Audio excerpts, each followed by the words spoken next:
Appoint చేస్తాను, తమరి చీటీ చించి పారేస్తాను.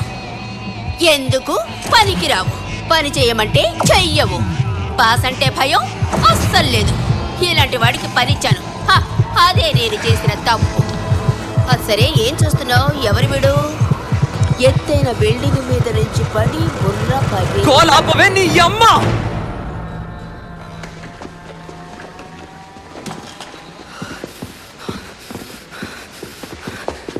ఆ బండది ఆఫీస్కి బాసే కావచ్చు, ఎవరు కాదనడం లేదు.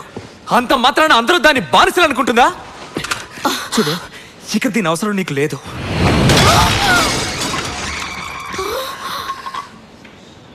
ఒక్కటి గుర్తుంచుకో, ఆఫీస్ అన్నాక అక్కడ నానా గొడవలు, సమస్యలు, ఇబ్బందులు ఉంటాయి, ఒప్పుకుంటున్నాను.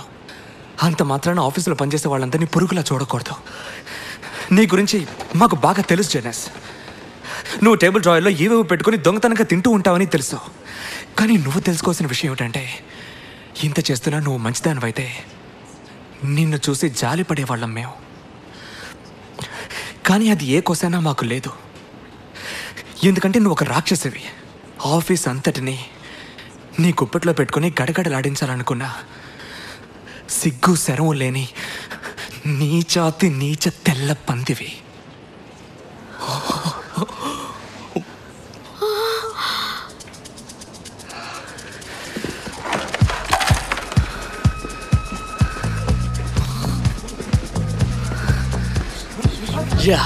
దానికి బుద్ధొచ్చేలా చెప్పావు. మగాడు అంటే నువ్వు.